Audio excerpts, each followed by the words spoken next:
Welcome to Bleav in Packers. I'm your host, Ahman Green, the Green Bay Packers all-time leading rusher, and we are playing them Eagles on Friday night. So we got an Eagles fan in Them here. Eagles, Yes, huh? welcome Lee Mayock, daughter of my man Matt, that was a GM for the Raiders. Mike. Mike, excuse me. He does Mike. have. Do you know Matt? He has a brother named Matt. He played football somewhere. Okay, no, yeah, Yeah, I definitely met him a couple times, interviewed him, or interviewed me, excuse yeah, me, he over interviewed you. I'm yeah, sure. Yeah, over the years. But you're the host of Bleav in. I'll say Eagles. I'll keep saying Eagles. Eagles because Believe I in know Eagles. how We can that's go. how It's Philly your. fans say it. It's your pod today, so we can go Yeah. with Eagles. When you come on mine, we're doing it a little different. All right. Born and raised in Philly, which is Correct. awesome for you. And now there's a big game for both teams, obviously going into the 2024 NFL season. So we're gonna go down some of the biggest trending things, and I don't know where you want to hit first, Lee.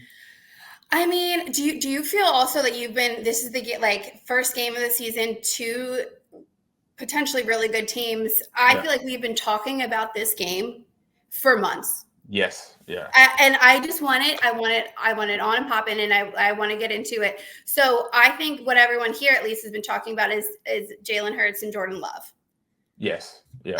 Now I think that Jaylen Herz has a lot more pressure on him overall, and the coordinators have a lot of pressure on them overall over here in Philly, just because of like the crumbling last year. And I Mm-hmm. think Jordan Love has a lot of expectations on him, but is not as much pressure. Pressure to play like he did the second half of last year, but not as much weight on his shoulders as Jaylen does. Yeah. Interested in what you think about that. No, I agree with that. Mm-hmm. He basically, I say, starting with he. So Jordan Love started the season the way I thought he was going to start. He was going to be a little rough, and then as the season went on, everything just kind of came into place. What I did like, what I think, what helped them, I Bleav, what helped him and his process. One was the fact he got it set on the shelf for 4 years behind Aaron Rodgers. Become Invaluable, yeah. very valuable watching. Even if they were good friends, but even if he didn't, like how Brett did Aaron a little bit, where he's like, I'm not going to teach him, I'm not going to coach him, Right. and Wait, were he's here they to take my. friends? I wanted to ask But you that. Were they at the cool? end of the day, yes, they were Okay. friends. It was a little riff, nothing big, just rookie stuff because he came in as a rookie in 05 and Brett was an old guy. He was Right. an old man by then. It was just that little bit of age difference, but Of at the course. end of it, really good friends. But same thing for Jordan and Aaron. So Aaron right away, good friends, but then also taught that whole quarterback room stuff that he knew about the game. And so that's what helped him. And then number two was the young wide receivers that just erupted for the Packers last year. Having them guys come up, step up, and make plays. That's something that's going to be obviously what we're going to eventually get to in this conversation of this Right. game. A matchup between wide receiver cores and defensive back ends that will be defending each other. But for Jordan last year, that was something that came together. And then getting Aaron Jones back toward the latter part of the year that helped the push into the playoffs and getting past Dallas in the first round, having a tough game against the 49ers, but it didn't quite get past them. So beyond on the field stuff, so off the field, players not having a good time right now, knowing what's going on in Brazil, that is not a safe environment. So what is your take on that, knowing that the NFL might have missed a few details in Missed the mark a logistics little bit. on how the city is going to be and welcome both teams into Sao Man, Paulo? I hate that that's the case too, because it really is exciting getting these teams out and abroad playing these Mm-hmm. games, opening up new crowds to them, a new fan base. It could be so incredible, and which it has been. Like, I love the London games. I think Germany was a success, but Brazil could be so cool, and I don't think it was handled correctly, obviously. I mean, you need to take into it, like, if the players are saying they want to be on the airplane, get escorted to the hotel, get escorted to their game, and then go home, and that's all they want to do, that there's probably a huge problem with that. Yeah, that's a huge problem. You got Eagle Darius Slade Jr. is like on his podcast, like he said, I don't even want my family to come here. I told them to stay home. That's what got me too. I was like, shoot, if these guys are saying they're not even inviting their families to these games, like, this is not a good look. No, it's not a good look. Something I did on my podcast, I talked about just the whole jersey dilemma. It's Right. like I say there is an option. I mean, you talked about the Eagles designed a new jersey or the Packers might have designed a new jersey, but I'm like they both have throwbacks And the throwback Philly jersey, the one I was thinking about, I can't remember the time period, but it was the baby blue and gold. Oh, They that have looks that. so good. That looks Right. so good. Yeah. Right. And then we have the old, where our helmets are brown because it's the old leather helmets. Right. And then we have the blue jerseys with our numbers in the middle with the No, round. that's legendary. Did you ever get to wear those? No, I did not. I did it was all white with no stripes on the sleeve throwback. Okay. And so that was it for me. But that's what I was recommending, for I mean, and that's almost, when you think about it like that, when you have people in a meeting doing this, like, how is that not top of mind? Right. 100%. And just the fact that it's like the only color that is of issue in Brazil right now is green. And we have the greenest teams you can get playing each other. I mean, man, I wouldn't want to be the person for the NFL that missed that detail. No, I almost feel bad hating on it because I'm like, shoot, someone feels really bad about this. Right. But like, it is, come on, you are the NFL. You have to have these I's dotted and the T's crossed, especially when player and fan safety is involved. Yeah. Like, we're preaching about all 100%. this, but where's the action? In theory, it sounds good, whatever you're saying, but look at us in action, and the players are not inviting their families. They're staying in their hotel rooms, and they want to get out of there. Yes. It's just something I miss. So it seems like the same vibes in Philly and in Green Bay. Okay, so we agree on that, being opposing team fans here. So let's get into some. Now we jumped into a little bit of Philly. We're going back now to the Philly game in terms of the team itself. So a new defensive coordinator, new offensive coordinator, Vic Fangio coming in, and now Kellen Moore, who was with the Cowboys for a long stint, but now is now Philadelphia. He came from the dark side for you guys because that's y'all rivalry team. We stole that, man, and we're happy about it, honestly. Okay, good. And like I said, it's just this whole team and the whole coaching staff has so much pressure. This is a do or die season, really, and that is known. It's not a secret. Kellen Moore has so much pressure on him to get the most out of Jalen Herz and this offense, yes. Especially when, if you look at the Eagles roster right now, the weapons are endless. So you can't blame the personnel situation. You can't blame a Howie Roseman. Like, this is on Kellen to get the most out of Jalen and his weapons. And I mean, we've had great reports out of camp, but obviously it's still untested. So eyes are on this game big time. And then with the defense, Vic Fangio is just so good at what he does, I believe. And he has such a youthful, energized group of guys right now. And I just think the biggest question right now is their defensive backs and how they're going to utilize what their formation is going to look like in nickel. Quinion Mitchell is their rookie defensive back, and it's most likely that he'll line up across from Darius Slay, but then it could be Cooper DeJean, another rookie. Yeah. And then we also have Isaiah Rodgers in there, who we got from the Colts. He was suspended last season for gambling, I think it was. Oh, yeah. I know he's a player. Out during camp. So, like, he's another one. Great. So it's kind of – Vic has a lot to play with. And although they're young, they're energized and they're hungry. So it's something for us to be excited about. It's probably something that the Packers are going to try to exploit. Yeah, definitely having that, leadership in the defensive backfield with Blankenship, Yep. and Darius Slay too. That will help those rookie DBs, because I say that's one of about 2 or 3 positions that has a fast learning curve. One being running back, and I believe defensive backs, because you get in the game so fast, you're thrown into the fire immediately. In my opinion, because immediately. And so for these guys, they'll just take suit to Slay and some of the veterans in that defensive back end, because the same thing for the Packers. We got Aristos coming back, Zaire Alexander, one of the best in the league right now at his position, and then Keyshawn Nixon. They got a couple of rookies coming in too that's filling in some spots. So I think on the back end of the Packers, it's going to be, I say, a good matchup with AJ, Devontae, and their crew of guys, and then also our receivers that are mostly young cats, Devontae Wicks, a few other, Christian Watson coming back from the injury of the hamstring. So that's going to be good to watch. It really is such a good matchup when you think about it. Especially, for you, a legendary running back, this game could be such a showcase of running back skills, right? With Saquon and with Josh Jacobs. Yes. Exactly. My dad actually drafted Josh Jacobs with the Raiders. Nice. And we were talking about it yesterday. He wishes they utilized him more in the pass game. Like he says his hands I are do crazy. like that. Yes, Yeah. I do like his hands. I think that's going to be something that the Eagles need to be prepared for, because if they're not if Josh Jacobs isn't beating them in the run game, they're going to switch. Like they could easily use him in the passing game. 100%. I've always liked Josh Jacobs' hands, and his running style is kind of like mine's. Smash and dash. I'm gonna run through you, then around you. Smash and dash. Most of the time.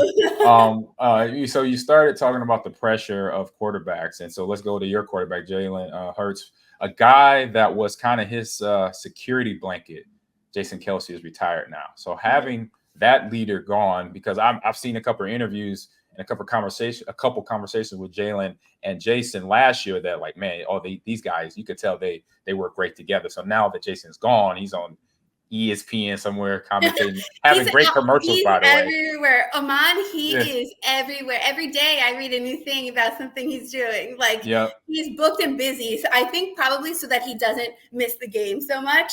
That's I don't know if that's how you felt when you retired, but I think it's to keep him booked and busy so he's not missing the game. But so Jason's also been showing up at the facility a lot, just trying to continue to lead the guys and get them in a good position. But Howie Roseman had a succession plan for Jason Kelce, knowing that he was on the end of his career. And he drafted Cam Jurgens 2 years ago out of your school, Nebraska. Go Big and he was a center there. He's a true center. So he's ready to go. Cam Jurgens is ready to go, and they made sure of that.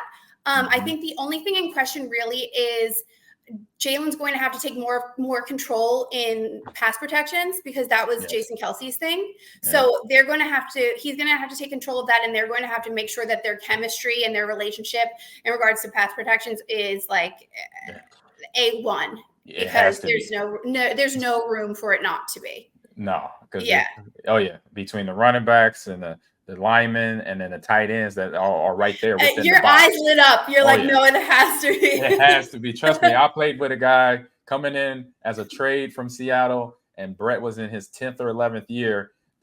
Dorsey Levens was like, Ahman, I don't care what you do, don't let number 4 jersey get dirty. And I'm like, really? He said, so seriously, or you might be on gone and you have a bus apple and a bus pass and a bus ticket, and you'll be out of here quick. Stop. Like, done. And he was not kidding around.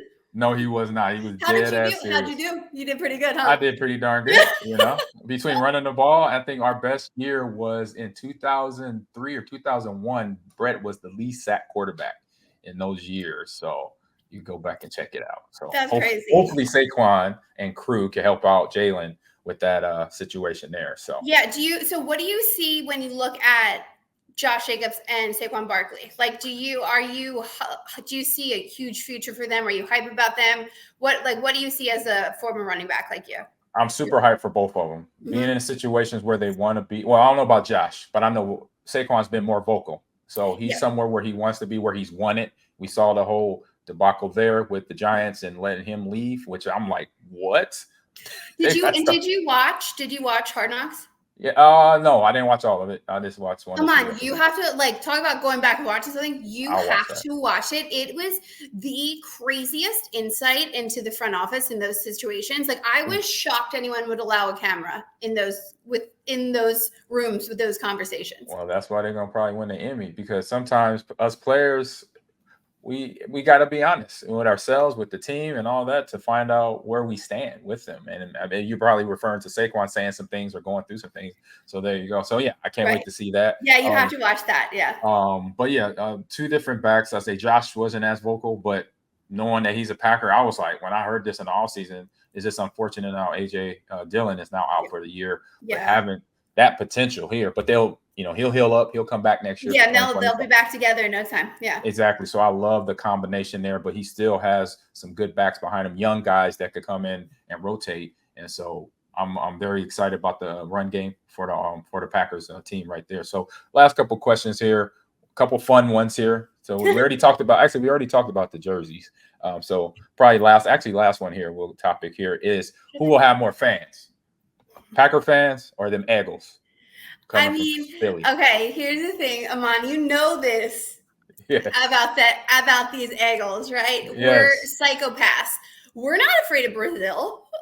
I know. I'm like, yeah. As you say that, that comes out your mouth. You know what? Brazil fans or Brazil Sao Paulo needs to put South Philly fans on notice. We're like, we need to put their own jail cell because Lincoln Financial has a jail cell, and the old vet had a jail cell. I remember playing in there my rookie year and finding out that it had a jail cell with a judge and a bailiff to put fans in jail if they got out of control. I was like, did you believe it? Like that? How crazy is that? That's amazing. Imagine Lambeau having a jail cell. We need a detox room. A detox center, and maybe some more warming stations too. Yes, a ton of warming stations. That's what we need there. No, I have to ask too. What do you do during the game? Like, obviously neither of us are in Brazil. How are you watching the game? I'm watching the game. I'll be actually back in Nebraska because we have a big game this weekend. Are you going to Colorado? Yes, we have a big, we got that big old rivalry game. So I'm going to be there. So tomorrow night, I'm going to be flying in. I get in Friday morning. So yeah, I'll probably be at my good friend's house who I'm staying with, a former teammate of mine at Nebraska. So staying at Mike's house, watch the game. That's going to be what about yourself? You have a good lineup of football this weekend for yourself. 100%. Yeah, I get the tailgate, do a podcast there for that kickoff, and then obviously talk about my Packers here against the Eagles. So that's fine. I'm rooting for the Cornhuskers, honestly, this weekend. Thank you. Yeah, I'm with you. So what's your college team? I went to Penn State, so I'm an Indy Lion. You're a big tenor. Tenor. Okay. Yep. Gotcha. Appreciate that. So let's wrap this thing up. So obviously, how are we gonna feel the game? How's it going? I know who your pick is. What's the score? You know who my pick is? Yes. I do think it is going to be really fun football to watch just because of literally all the matchup that we discussed. Okay. I think it's going to be really fun. I mean, there's a lot on the line for both teams, and I think it's going to be like a 3-point game. Eagles win. What are you thinking? I think we're going to have you guys by a touchdown. A touchdown. All right. I give it a touchdown. So like 21-14 or yeah. I'm thinking not big score either. It's not low scoring. Yeah. I'm with you. That's where I'm at. We have the same idea, opposite results. There you go. Leah, thank you very much for coming on Bleav in Packers. And whenever you need me to come on Bleav in Eagles, I'm in. You're there. You know what, Ahman? I want to totally talk to you about the gaming and the esports. I'm fascinated. So you have to come on and talk to me about it. 100%. And I heard a birdie told me a couple months ago that all 32 teams are supposed to have somebody working in the esports realm, like either running their Twitch channel or their YouTube channel of gaming. I'm like, I'm in Texas. Let me call my Texas and say, please hire me, please. I think your resume speaks for itself in the NFL. I mean, that's an easy up for you. But you definitely have to come on. I really want to learn about it. I'm fascinated. But thanks for having me on here. You're gonna have so much fun this weekend.